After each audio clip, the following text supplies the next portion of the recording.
Hi friends, thanks so much for being here. It is time for my weekly tip video. You've been loving my tip videos lately, and today I have another one to share with you. Today we're talking about getting the kinks out.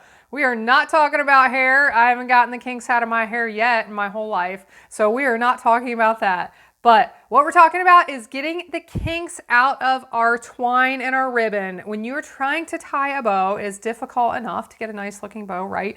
Without having it all kinked up and curled up and bent and all kinds of funny stuff causing problems with your bow tying. It's really, really easy to get your twine or your ribbon to hang flat and lay straight. So I want to share that with you today. Let's take a look. So here I have 3 pieces of twine and ribbon. They all are kinked up or twisted up in one way or another. I'll share with you quickly how to get those kinks out so that we can tie a nice bow. Now, for those of you who have difficulty tying bows, I said it's difficult to tie a bow, which I don't agree with, because I found some really helpful tips that I love to use and I've shared with a lot of you. If you're interested in, I've shared a few videos, 10 tips for tying a perfect bow, or my absolute best tip for tying a perfect bow every time, even for someone who has never ever tied a bow. You can find links to those videos in the video description below, so take a look at those if you are interested. So let's start with the curly twine that has come off of a roll and it's really twisted up. Now if I tie a bow, I could probably tie a bow, but then the ends are gonna be all curly and that just drives me crazy. So here is how we solve this.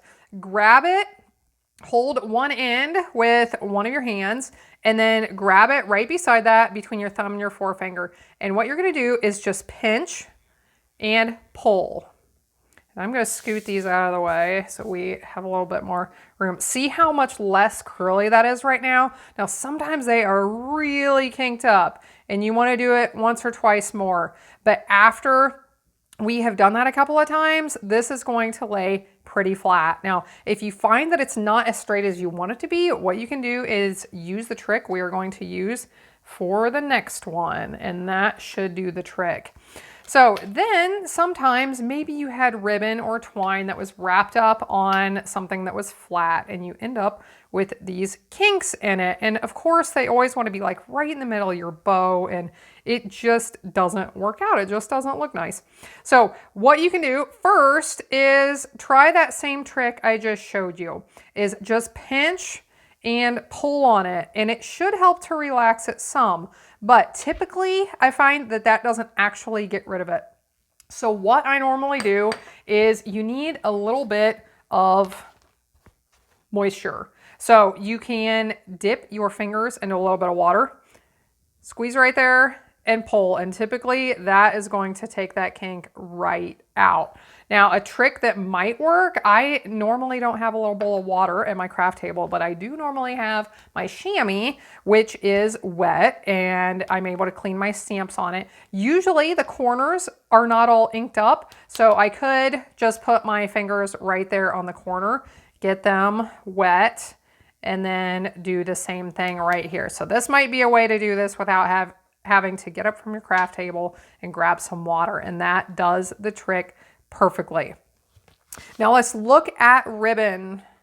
Ribbon can be a little bit trickier, but maybe you have ribbon that was wrapped up on a piece of cardstock like that card I just showed, or maybe you have a bow that has been tied for who knows how long and you decide you want to untie it and do something else with it, and you end up with these little wrinkles. So same thing, use some water, grab that chamois, and you just want to pinch, pull, and basically try to iron that out. Iron it with your fingers. Now, technically, I never even thought about that till right now as I'm making an analogy. I guess you could actually try and iron it. Some ribbon probably irons well, others may not. Some might actually melt, but if you do this with your ribbon, lay it out flat to dry, it should straighten out and you should be able to use it as well. Thanks so much for joining in today. I hope that the things I share help you in your crafting. If you have questions, please send me a comment, question, subscribe while you're here if you are new to my channel. I hope you have a blessed day, and I hope you'll be back again next time when I'll be here helping you to hand make with love.